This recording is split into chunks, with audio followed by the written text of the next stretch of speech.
This episode is brought to you by Leo Bato and Associates, ang realtor na patok.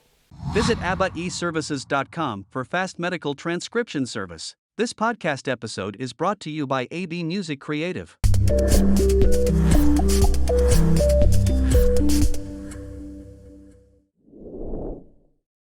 So let's talk about the book, Bloom in the Battlefield. It's very personal.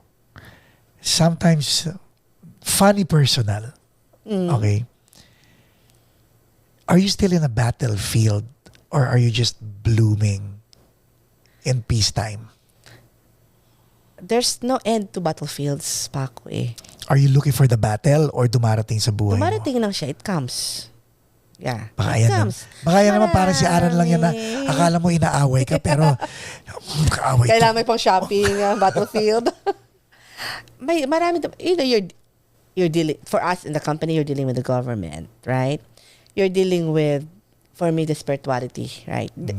As madami mga tao mo, you're dealing with different personalities of these people, the baggages of everybody that comes to you. Right? So marami yan. Magtataas ang negosyo mo, kadil mo mga negosyante. Before you know it, you have to also guard yourself. May mga losses dyan, may mga issues dyan. Di mo alam. There's battlefields all year round. I agree.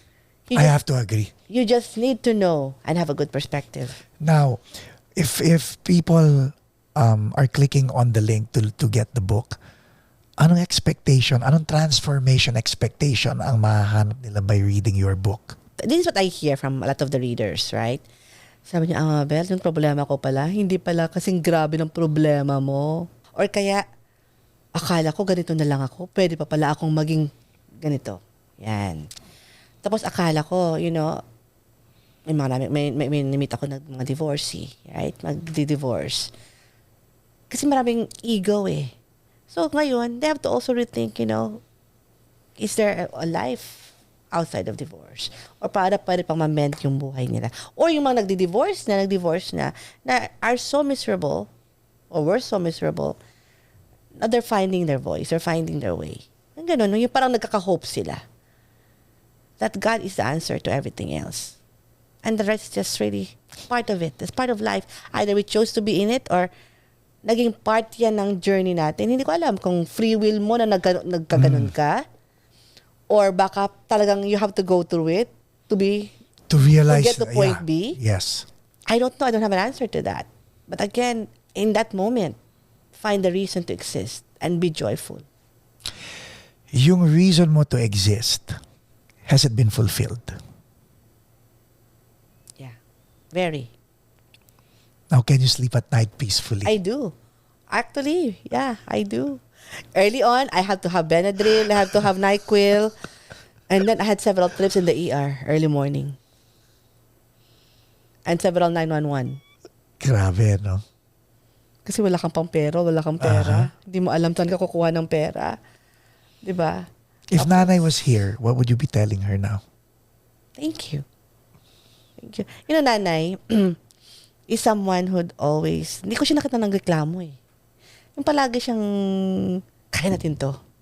Wala na siyang pera. Minsan umiyak na siya, kaya natin to. Talaga. Yung gano'n. Diba? May cancer siya noon, mamamatay na siya. Ang iniyakan ko, paano niya kaya plano, naisip na, alam ko mamamatay na siya, iiwanan niya ako sa Amerika. How about this? Dagdagan pa natin. Alam niya takbo ng buhay mo. And At yet, iiwanan niya ako. iiwanan ka niya. At alam niyang kakayanin mo siyang tubusin sa mortuary. Ganon siya. But that time, alam niya kung mamamatay siya. Hindi ko siya kaya. Wala akong pera. Pero, Imagine that. I will change that perspective. Because kung yun ang naisip niya na hindi mo kaya, knowing your mom, gagawa niya ng paraan. Dapat nag-ipon siya ng pera dahil alam niyang hindi mo kaya. Pero now that we're having this conversation, I think she figured out na kaya mo. Hindi niya kailangan isipin mag-ipon ng pera because may pera ka o wala, gagawa mo ng paraan dahil anak ka niya. Alam mo, 2 days before siya namatay, tinawagan niya ang mother ni Alan, in-endorse niya ako. Tinawagan niya, isang parang meron akong ate-ate doon, matanda na siya. But I would always stop by sa bahay niya para kumain. Tinawagan niya yun. Si Love, ha, hindi kakain yan. Until may nakitang pagkain. Kung walang nakitang pagkain at hindi gutom, hindi yan kakain. Yun. 2 days to, ha? 2 days before. Tinawagan niya maraming kaibigan ko. Nagpaalam na siya. See? Pero hindi siya nag-ipon ng pera para pantubos sa kanya because she knows that that's something you'll be able to do. But imagine a mom, like I'm a mom, right? Mangyayari sa akin nun, tapos iwanan ko yung anak ko. I mean, may mga kapatid ko maliliit pa sa Philippines, right? Pero kami nasa foreign country. Kaming dalawa, iiwanan niya ako. Paano yun? No? Ang sakit siguro nun. Sobra. Pero, ayan na. Yun, hanggang ngayon, wala akong sagot. Na ang grabe ng strength niya. So whenever I go home, she knows I love to dance. So she'll play any music and we would dance. And alam ko, in pain siya nun. Pero sige pa rin lang, sige. Kasi ayaw niya akong malungkot. You'll always be her baby, no? Yung mga kapatid ko rin. Yeah. But I think, ako yung alam niya na, got her ba? That I would carry on the baton. You find ways to bloom. And now that you're blooming, what can you advise to moms on how to deal with their kids to give confidence? Kasi may mga ibang mommy na nakakalimutan nila na tayong mga anak, we look up to them. Do not give up on being a mom. You are not your kid's best friend. That I would like to correct. Because I keep hearing that I'm the best friend of my daughter. No, you're not. You're the mom. You have to be the mom because your daughter has to know who you are. Hindi kayo yung BF lang, right? BFF. So you have to stay as a mom. Kasi kailangan ko ng parent. Nang namatay ang parent ko, na-feel ko talaga ang pagiging orphan kahit may trabaho na ako. Kasi yun lang kakampi mo sa buhay. Yeah. Kahit may asawa ka. So I would always advise, stay being a parent, being a mom. My mom, nung high school ako, pa-college na ako, ang dami ng sinasabi. Huwag kang uminom. Pag uminom ka, alam niyo, iinom ka. Pag iniwan mo yung alcohol, huwag mong balikan. Yes. Buy another alcohol if you can afford. If you cannot, don't drink it again.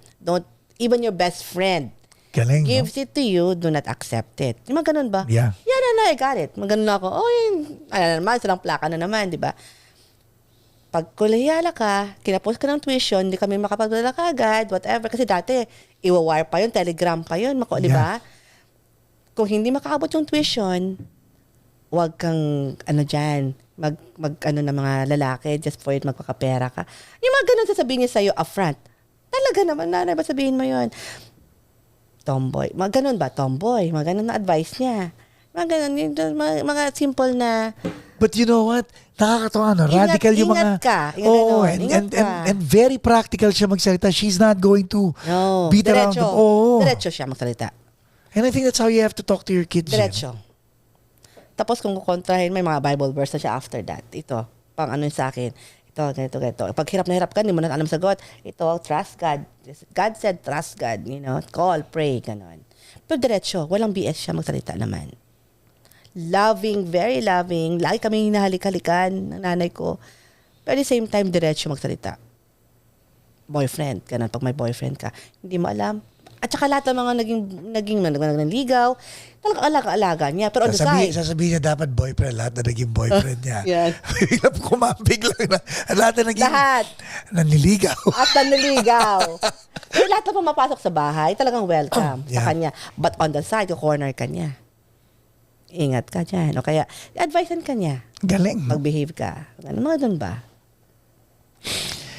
As a partner to Alan, as his wife, how good do you play your role? As a wife, still a work in progress. Up to now. Kasi minsan, may mga idea ka eh. Gusto mo na... Para kaming hard-headed. Pareho kami. We're in the same company. Yes. We have to come up with the same decision. Imagine that. Kaya I'm so grateful nga kung paano kami ni Lord minold. Kasi hindi madali, Paco. Hindi. Si Jaja nga, ayoko kasama sa mga... And go back home and stay in the same bed. Imagine that. after making a decision na alam yung you had to come to terms, so Hindi madali. Talagang balik sa intention. Pero early start ng company namin, hindi kami, umuwi kami, ayaw namin mag-usap. Doon ka sa kabilang kwarto, dito ka sa kabilang kwarto. Kasi too much pressure eh. Yeah. Grabe, ang pressure. Kami lang nagpapatakbo, di ba? Pero after a while, balik ka naman sa goal mo.